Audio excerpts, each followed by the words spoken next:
Bonsoir à tous. Cette nouvelle émission d'Allo Docteur est consacrée à l'endométriose. Avec nous pour en parler, Madame Pascaline Kassongo. Bonsoir Madame.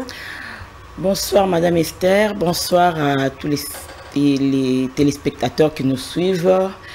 J'ai dit bonsoir à toutes les ambassadrices endo-RDC au travers la RDC qui luttent avec nous, qui se battent avec nous pour que cette maladie soit connue, vulgarisée. Nous sensibilisons afin que nous puissions arriver à des solutions durables pour une femme épanouie. Voilà, vous l'avez dit, vous êtes ambassadrice d'Endo-RDC, une structure qui existe depuis 2018. C'est une association qui lutte contre l'endométriose. Pourquoi vous vous êtes intéressée justement sur cette question? Endo-RDC existe, la fondatrice qui est notre présidente qui s'appelle Blanche, excusez-moi. Ah oui, elle va me tuer à cause de ça, non? Blanche Awis Toumba, que je salue d'ailleurs en passant. C'est parti au fait à cause de cette souffrance que l'endométriose impose à la femme. À un moment, quand on a trop souffert, on s'est dit que les autres ne devraient pas souffrir.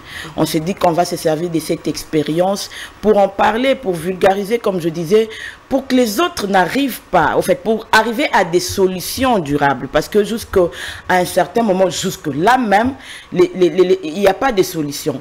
Les résultats sont compliqués, il y a l'errance médicale, il y a tout ça autour. Et jusque-là, dans notre pays, par exemple, on n'a pas assez de spécialistes. Il y en a, notamment par exemple le docteur Emmanuel Nzaou. Il n'y a pas assez de spécialistes pour traiter ou poser des diagnostics sur cette maladie.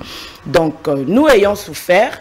Moi, par exemple, pendant 18 ans, j'ai souffert et j'ai connu autant de diagnostics, sauf l'endométriose. Alors que dans toutes les échographies que j'ai faites, on notait qu'il y avait des cellules endométriales, mais les médecins ne m'ont jamais dit, ils n'ont jamais supposé que ça pouvait être une endométriose. Et pendant tous ces temps, j'ai vécu l'errance médicale qui m'a amené à beaucoup d'erreurs, qui m'a amené à la chirurgie, qui m'a amené encore beaucoup plus de douleurs que des réparations. Et c'est pour ça que Madame Blanche a résolu que nous pouvions nous mettre ensemble pour parler de cette maladie qui ronge la femme et la jeune fille spécialement, parce que les premiers symptômes de l'endométriose, ce sont les règles douloureuses. Voilà, on va y arriver. Madame, l'endométriose touche une femme sur 10, mais malheureusement, la maladie est vraiment peu connue du grand public. Est-ce qu'on peut d'abord commencer par le commencement pour vous donner une définition à l'endométriose? C'est quoi l'endométriose? L'endométriose, en fait, en définition simple, parce que moi, je ne suis pas une technicienne, je suis juste une victime. En fait, il y a une paroi à l'intérieur de l'utérus qu'on appelle l'endomètre. L'endomètre, c'est cette paroi qui devient des règles après. Quand il n'y a pas fécondation, quand il n'y a pas eu, comment on dit, fécondation, comme je disais, cette paroi-là s'est dissoute pour devenir des règles. Alors, l'endométriose, c'est quoi? C'est ces tissus-là, des tissus semblables à cette paroi intérieure qu'on appelle endomètre, se retrouvant en dehors de la cavité utérine. Donc, elles peuvent se retrouver dans ce qu'on appelle la vessie, elles peuvent se retrouver dans la péritoine, elles peuvent se retrouver vers l'ombilic, elles peuvent se retrouver partout ailleurs, sauf, en fait, pas sauf, mais elles se retrouvent partout ailleurs, le même tissu. Et pendant que tu saignes, parce que l'endomètre, au fait, c'est ce qui devient les règles, comme je disais, partout où elle se retrouve, elle saigne aussi. Est-ce que c'est dû à quoi? C'est une malformation ou quoi? Je ne sais pas dire si c'est une malformation, mais c'est une maladie génétique. Pour beaucoup, c'est une maladie génétique. Pour d'autres, on ne sait pas expliquer, c'est juste une maladie. Par exemple, moi, je n'ai pas d'explication. On m'a demandé si dans ma famille, il y avait quelqu'un qui a souffert de ça. Il n'y a personne. Moi, je l'ai découvert aussi. Je ne sais pas s'il y a des gens qui ont souffert de ça et qui n'ont peut-être pas découvert, parce que déjà à l'époque, parce que la maladie se découvre maintenant. Donc, c'est génétique. C'est peut-être dû à beaucoup de choses. Certaines disent l'alimentation, mais il n'y a pas vraiment de définition ou de cause principale de l'endométriose. Mais comment savoir qu'on est atteint de l'endométriose? Quels sont les symptômes ou des signes? Les premiers symptômes, c'est d'abord les règles douloureuses. Quand vous avez une jeune fille à la maison, là je m'en vais parler aux mamans, qu'elle présente des règles douloureuses, les règles douloureuses, ces règles qui ne la permettent pas de se lever, d'aller à l'école, d'évacuer ses occupations, c'est déjà les premiers signes des premiers signes. Les règles sont normales, mais pas la douleur.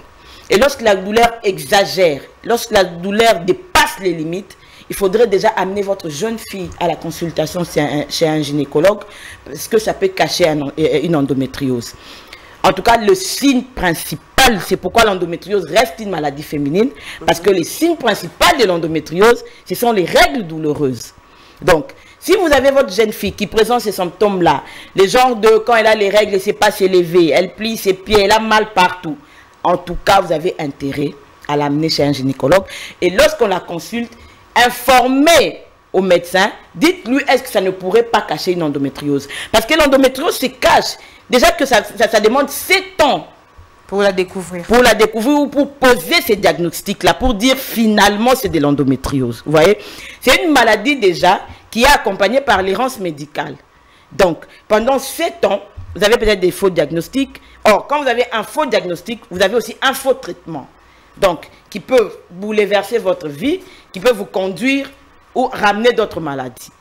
Et en dehors des règles douloureuses, il n'y a pas d'autres signes? En tout cas, les premiers symptômes et les symptômes de symptômes, c'est les règles douloureuses. Mais en dehors des règles douloureuses, on parle aussi de douleurs pendant le rapport sexuel, de troubles de fertilité, tout ça lié à l'endométriose. Ça, ce n'est pas la cause, ce sont les conséquences. Ça veut dire que quand une jeune fille, par exemple, de 11 ans, on suppose 12 ans. Moi, par exemple, j'ai vu mes règles très tôt. J'ai vu mes règles entre 10 ans et demi et 11 ans. Et généralement, les filles qui voient les règles aussi très tôt sont sujettes à l'endométriose. Est-ce que toute douleur pendant les règles s'apparente directement à l'endométriose? Non. Parce qu'il y a des adolescentes, mais aussi des femmes non. qui se plaignent finalement de douleurs pendant leur Toutes les douleurs des règles ne cachent pas de l'endométriose. Mais il y a évidence à 80% que ça pourrait être de l'endométriose. Alors, il est mieux de consulter un médecin en amont que d'attendre et de dire que ce n'est pas de l'endométriose. Parce que plus vite l'endométriose est découverte, plus vite elle peut se soigner, plus vite elle peut être traitée et éviter beaucoup de conséquences qui viennent après, comme vous l'avez dit, l'infertilité. Parce que l'endométriose est parmi les causes principales de l'infertilité féminine. Beaucoup de femmes que vous voyez ici, qui ont peut-être dit qu'il y a des oncles ou des tantes sorciers dans les familles, beaucoup souffrent peut-être de l'endométriose sans les savoir. Vous verrez que beaucoup ont des problèmes des règles douloureuses. Il y a aussi cette douleur-là pendant les rapports sexuels, il y a la douleur pendant la miction, ça veut dire pour aller uriner, douleur pendant la défécation. C'est-à-dire l'endométriose en elle-même, c'est une maladie des douleurs. C'est une maladie invivable. Mais curieusement, elle est asymptomatique. Ça veut dire que tu me vois en bonne santé, mais je suis malade. Ça veut dire que moi, je suis à l'étape où je vis en permanence dans la douleur. Au jour d'aujourd'hui, je vis sous anti-inflammatoire. C'est-à-dire sans anti-inflammatoire, je ne peux pas venir sur votre plateau. Voilà, on a également posé la question aux femmes elles-mêmes. Qu'est-ce qu'elles savent de l'endométriose? La plupart qu'on a interrogées ont répondu par la négative. On va les écouter et puis on pourra revenir juste après.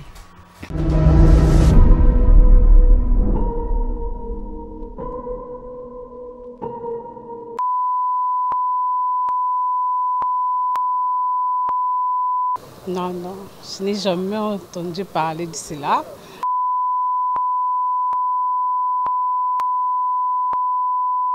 Parfois, oui.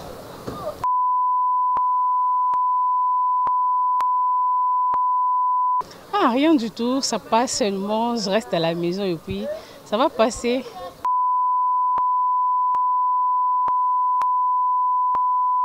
Bon, j'ai déjà consulté un médecin une fois. Et il m'avait prescrit des médicaments. Quand j'ai pris le médicament, là, à un moment, donc j'ai pris le médicament, j'ai réglé encore une semaine après ces produits-là. Alors, depuis là, je ne prends plus. Donc, quand je règle, si j'ai des douleurs, je laisse ça passer comme ça.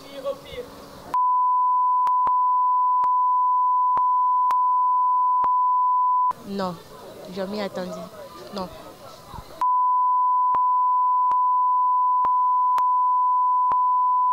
Oui, oui, j'ai des douleurs pendant les règles et parfois, ce qui me soulage, c'est les anti-inflammatoires non stéroïdiens.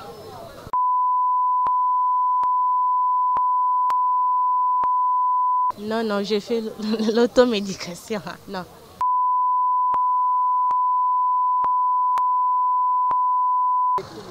Non, je ne connais pas.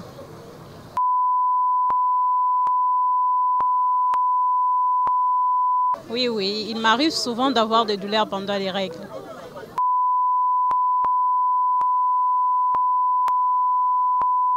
Moi, habituellement, je ne consulte pas un médecin, mais je supporte seulement. Je ne prends même pas de médicaments aussi, je supporte, mais c'est souvent le premier jour seulement.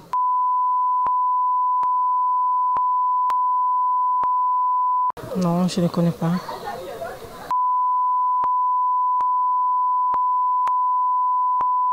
Oui, exact.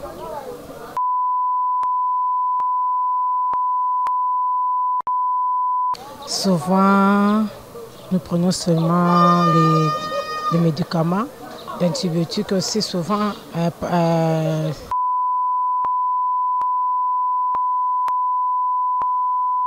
Non, je n'ai jamais fait ça. Je n'ai jamais fait ça vraiment.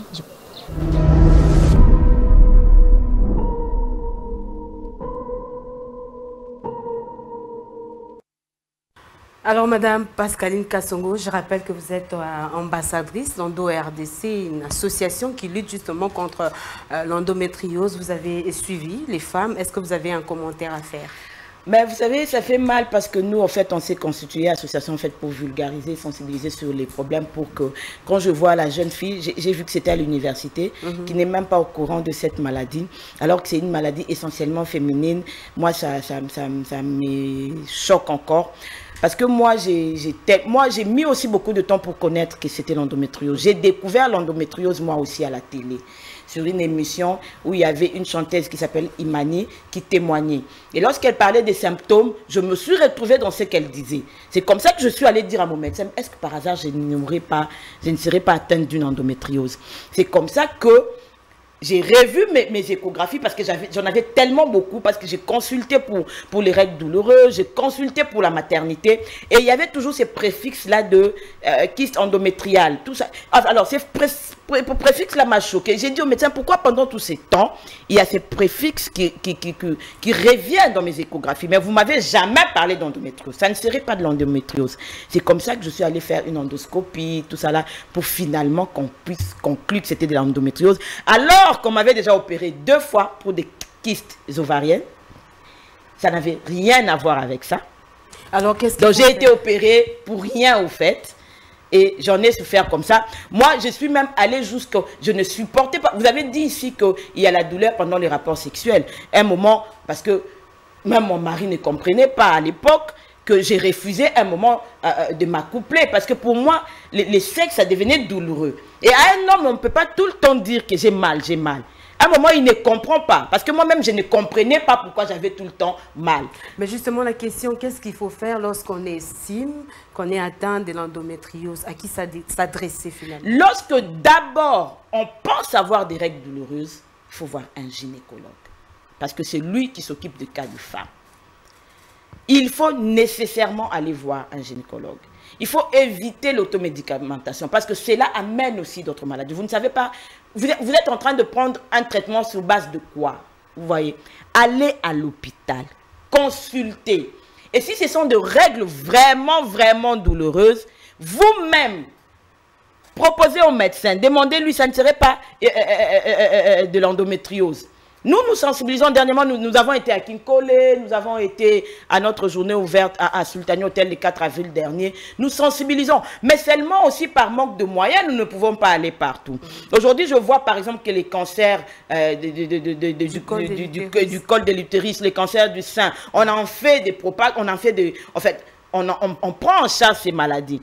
Mais l'endométriose est une maladie qui dérange les femmes parce que les règles même, c'est ce qui définit la différence entre l'homme et la femme. Mais est-ce que vous avez une idée du diagnostic? Comment ça se passe, les diagnostics? Mais lorsque vous allez chez un gynécologue, la première chose qu'il vous fait, c'est de l'échographie.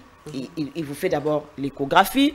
Il va voir les positionnements des ovaires, tout ça là. Ça sera au médecin technicien de vous dire si c'est de l'endométriose. Vous voyez par exemple, il y a une photo qui apparaît avec une femme qui tient son ventre. La douleur de règle ne peut pas aller au-delà de ça. Il y a des douleurs qui sont supportables. Ça veut dire des douleurs normales parce que les règles, finalement, ça vient qu'une fois par mois. C'est quelque chose d'étrange dans le corps. Il y a certains symptômes, mais il y a des douleurs qui sont inacceptables. Et ça, vous devez aller consulter un médecin et éviter à souffrir 18 ans comme moi je l'ai fait pour que finalement, le jour où on met un diagnostic, j'étais déjà atteinte à un niveau où c'était le niveau top de top où j'ai vu de la douleur permanente. Et comment arrêter une crise d'endométriose quand on a des douleurs? Est-ce qu'il y a des produits qui soulagent?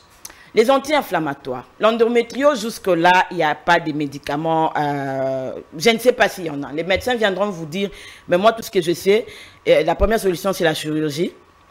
Or, avec l'endométriose aussi, il y a un problème qui se pose, un problème d'adhérence. Les adhérences, ça veut dire que les éléments s'adhèrent les uns à les autres. Donc, ça devient compliqué. Si la chirurgie ne réussit pas, alors je pense que la seule solution, c'est les anti-inflammatoires. Et bien sûr, peut-être la foi en Dieu. Et à quel âge on peut soupçonner de l'endométriose? Est-ce que chez l'adolescente, on peut également trouver de l'endométriose? Bien sûr. Dès qu'une fille a ses règles, déjà, on peut soupçonner qu'elle peut avoir de l'endométriose.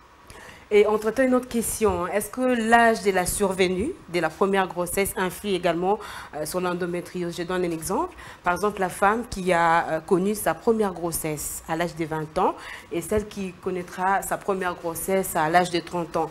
Dans les deux cas, entre les deux femmes, laquelle est la plus exposée justement à développer une endométriose? Je ne sais pas vous répondre exactement sur cette question. Pourquoi? Parce que moi, en sensibilisant, j'ai remarqué que les femmes atteintes d'endométriose qui ont aujourd'hui la chance d'avoir la maternité sont celles qui ont eu à avoir des enfants tôt. Oui. Celles qui ont découvert leurs états très tard, c'est compliqué. Parce que je vous ai dit ici que l'endométriose était parmi les causes de l'infertilité féminine. Et ça devient compliqué. Et peut-être plus tard recourir peut-être à la FIV qui est la fécondation voilà, in vitro, comme solution palliative. Ou, voilà, ou l'insémination carrément. Donc, c'est compliqué. Après, ici, on ne peut pas venir dire aux jeunes filles d'avoir des enfants très tôt parce que finalement, tu peux ne pas avoir une endométriose. Mais généralement, celles qui ont eu des enfants et qui ont découvert plus tard qu'elles avaient de l'endométriose, c'est celles qui ont eu des enfants trop jeunes. Et à quel risque finalement sont exposées ces femmes qui sont atteintes d'endométriose? L'endométriose est une maladie, comme je vous ai dit, la douleur. Or, la douleur, elle vous atteint, excusez-moi, déjà psychologiquement. Or, les risques psychologiques, c'est quelque chose, c'est une souffrance énorme. Ça veut dire, je peux venir rester avec vous, on est en train de parler, on est en train de... Parce que la douleur de l'endométriose ne dit pas, vous pouvez vous réveiller en bonne santé, vous vous réveillez en forme et à 10 heures, la douleur surgit de nulle part. Et à un moment, la douleur ne reste plus qu'au bas-ventre. C'est des douleurs des pieds, des douleurs des jambes, des douleurs de dos, c'est la douleur généralisée. Par exemple, moi, j'ai la douleur généralisée. Des fois, les gens me voient, ils me voient en bonne santé, mais j'ai la douleur généralisée. Par exemple, avant que je ne monte sur les plateaux, j'ai pris mon anti-inflammatoire pour que la douleur ne me surprenne pas. Mais cette prise à répétition des anti-inflammatoires... Mais c'est ça les dangers aussi. C'est ça aussi les conséquences. C'est parce que tu es contrainte à vivre avec la douleur. Or, on ne s'habitue pas à la douleur.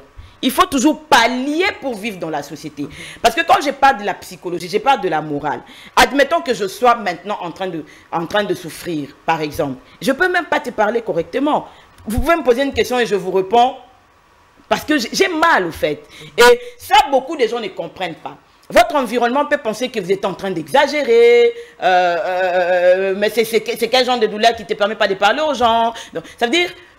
La femme atteinte d'endométriose dans la société a besoin plus d'accompagnement de ceux avec qui elle vit. De comprendre. Parce qu'en dehors de la douleur, l'endométriose te génère aussi la fatigue généralisée. C'est-à-dire, pour n'avoir rien fait, tu peux te réveiller fatigué, épuisé. Parce que la douleur elle-même déjà épuise. Or, si tu vis dans un foyer et que par exemple tu as un mari à qui tu dis tout le temps, je suis fatigué, je suis épuisé, il ne comprend pas. Mais il ne sait pas que toi-même, tu ne comprends pas pourquoi tu es épuisé. Toi-même, tu ne comprends pas. Mais en dehors de l'épuisement, il y a aussi l'épuisement de la douleur. Parce que la douleur, finalement, t'empêche de réfléchir. La douleur t'épuise moralement. Et finalement, ça t'épuise aussi physiquement. Et nous, on vit avec chaque jour. Mais les gens qui sont autour de nous, parfois, ne comprennent pas. Parfois, ils pensent que nous exagérons. Parfois, on pense que tu es en train de faire une paresse parce que tu es en train de fuir, peut-être... Une responsabilité. Voilà. Mais nous voulons aussi que dans les milieux du travail, qu'on comprenne par exemple que lorsqu'une femme est atteinte d'endométriose, elle peut venir au travail et avoir des humeurs. Parce que c'est une maladie. Si on c'est une maladie invalidante. Voilà, c'est une maladie invalidante. Si on permet des congés maternité, une femme atteinte d'endométriose, supporter que lorsqu'elle vient au travail, qu'elle s'amène avec ses anti-inflammatoires, qu'elle soit de mauvaise humeur, il faudrait que chaque fois qu'une femme est atteinte d'endométriose, qu'elle présente son document médical là où elle veut travailler, parce qu'on ne peut pas non plus l'empêcher de travailler. Ça serait déjà la tuer parce qu'elle est déjà malade, vous allez l'empêcher de travailler, ça serait la tuer. Mais ce n'est pas aussi comme si elle est infirme ou elle est... Voilà. Là, par exemple, je suis en train de travailler, je suis venue, j'ai pris mon anti-inflammatoire, je suis venue. Mais il faudrait qu'on nous comprenne aussi dans les milieux professionnels. Parce que cette maladie, finalement, c'est la maladie, aujourd'hui, nous dirons, la maladie de la femme. Voilà, madame, au niveau de la structure, Endo-RDC, vous faites de la sensibilisation justement sur cette maladie, l'endométriose. Sur terrain, qu'est-ce que vous avez déjà fait? Quelles sont les activités réalisées? Nous avons sensibilisé dans les écoles parce que nous avons voulu atteindre principalement la jeune fille. Parce que nous nous sommes dit que lorsque la jeune fille est sensibilisée, elle ramène aussi chez ses parents. J'ai vu une maman ici qui dit même qu'elle n'a jamais entendu parler. Donc nous avons sensibilisé, nous avons été à l'école, excusez-moi si j'ai payé, à l'école Aurore, nous avons été à Kinko les sensibiliser dans la rue, nous avons été, nous avons fait beaucoup d'activités autour de la femme pour qu'elle puisse connaître cette maladie qu'on appelle endométriose. Parce que nous avions remarqué que si nous les patientes, si nous qui sommes affectés par cette maladie, nous ne lèvons pas, personne ne les fera.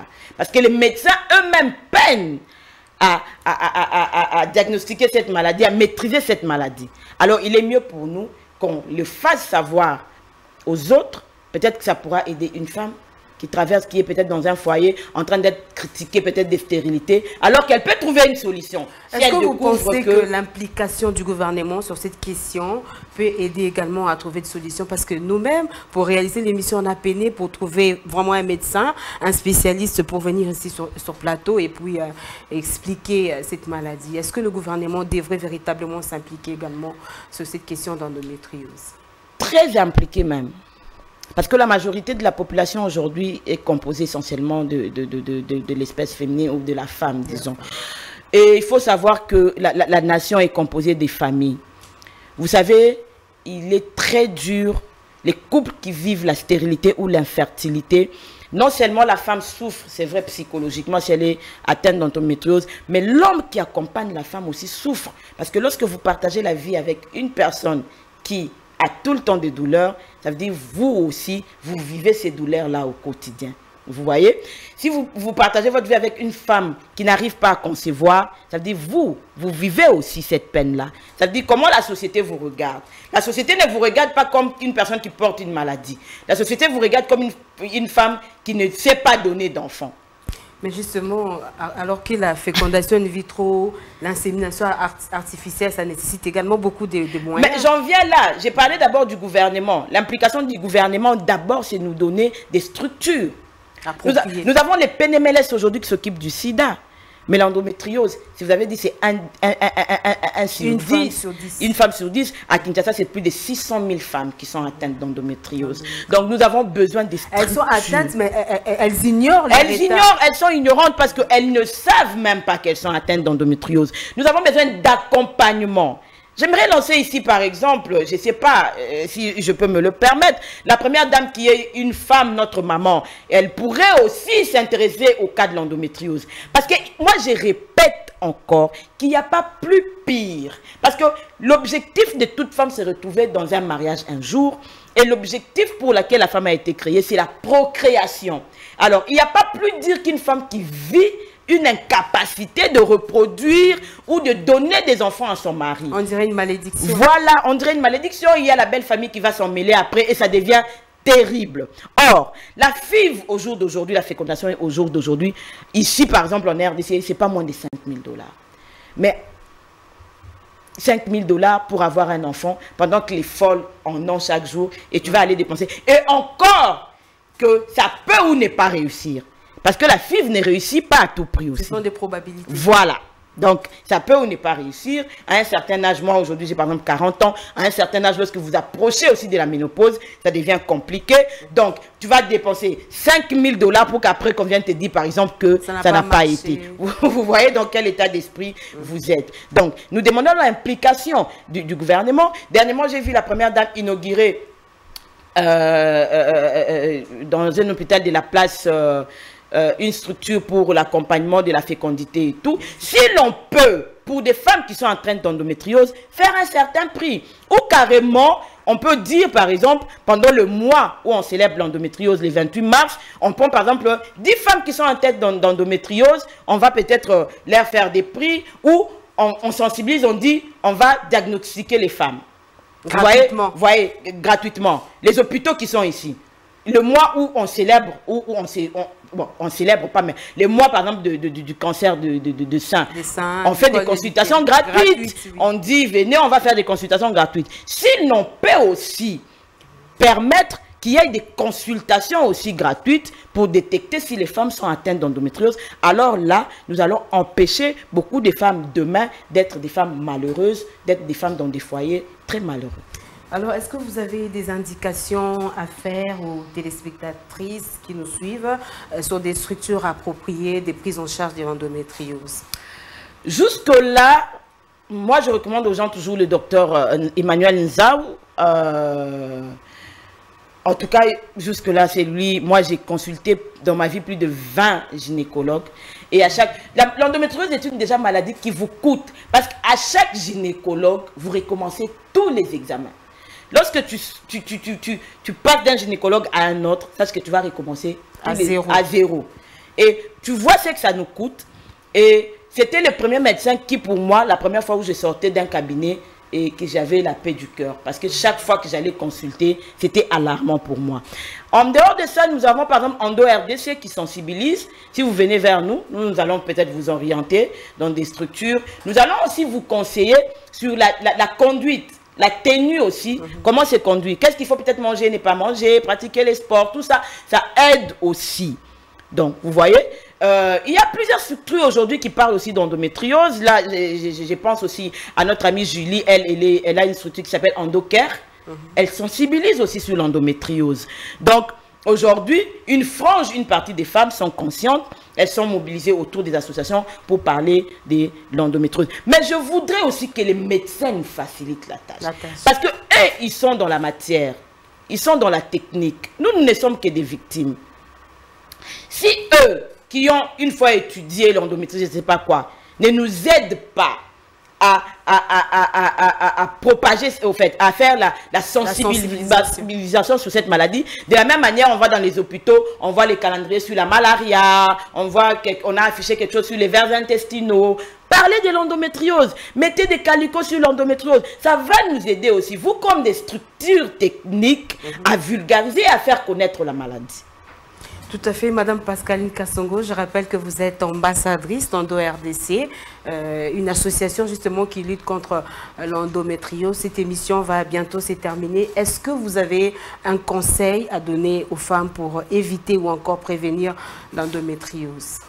Je reviens encore à dire que maman, jeune fille, jeune femme, partout où vous êtes, dès que vous remarquez que vous avez des règles douloureuses, des règles insupportables, allez consulter un médecin.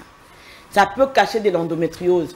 Je ne veux pas que demain vous veniez à dire que l'oncle tel, tante tel est sorcier, ou j'ai été maudite, je ne sais pas quoi. Ça pourrait être une maladie qui peut trouver la solution. Parce que l'endométriose, plus elle est diagnostiquée à temps, plus il y a toujours une solution, il y a comment remédier à cela. Faites-vous consulter. Ne négligez pas, ne faites pas l'automédicamentation. Allez voir un médecin spécialiste, allez voir un gynécologue, faites-vous consulter. Mais surtout aussi, ayons toujours un environnement sain, parce que comme la cause n'est pas encore connue jusqu'à aujourd'hui, on ne sait pas d'où ça peut provenir. Donc les mamans, soyez un peu vigilantes sur l'hygiène de la jeune fille aussi. Vous voyez, les jeunes filles mettent tout et n'importe quoi. Elle va aller sur TikTok, on l'a dit, mais je ne sais pas ceci, mais dedans pour que. Vous ne savez pas après, demain. Des produits pour grossir. Voilà, voilà. Alors, l'appareil génital de la femme est très sensible. Il faut éviter d'introduire n'importe quoi dedans si ce n'est pas le médecin qui vous a recommandé. C'est d'abord, par sa constitution, d'abord, vous verrez que c'est comme s'il n'y a pas d'os dedans. C'est très tendre déjà, vous voyez, c'est très sensible. Arrêtez de tripoter votre appareil génital. Dieu l'a fait telle qu'elle est. Elle a un système d'auto-nettoyage et consort. Dieu l'a fait comme ça. Donc, les tripotages, c'est ce qui a amené les gens après à dire que ça s'est élargi, ça s'est écourté, je ne sais pas quoi. L'hygiène est très, très nécessaire aussi. Est-ce que l'alimentation agit également sur l'endométriose? Oui, l'alimentation agit parce que moi, par exemple, je suis allergique. L'endométriose, par exemple, ne marche pas avec le lactose. Donc, le lait déjà. Oui. Le lait est un produit qui alimente l'endométriose. Lorsque vous êtes atteint d'endométriose, évitez de prendre, par exemple, trop de lait. Manger, par exemple, beaucoup trop de fibres, tout ça là, ça pourrait aussi aider. Mais surtout, consultez un médecin. Quelle est la place alors de l'exercice physique? Est-ce que ça aide aussi en cas d'endométriose confirmée? Bon, techniquement, je ne sais pas, mais je crois que le sport aide toujours d'une manière ou d'une autre. Moi, à l'étape où je suis, j'ai une endométriose ombilicale à un stade très élevé. Moi, par exemple, aujourd'hui, je vais vous donner un exemple qui va vous choquer. Et je sais que ça va choquer les téléspectateurs. Je l'ai dit et je suis à l'aise parce que je voudrais aider. Moi, j'ai l'endométriose qui s'est déplacée vers l'ombilic. L'ombilic, c'est ce qu'on appelle en lingala mutolu. Donc, du coup, quand j'ai mes règles, vers mon nombril aussi, il y a les règles. Donc, j'ai règles d'en bas et j'ai règles vers mon mutolu. Il existe plusieurs types d'endométriose? Oui.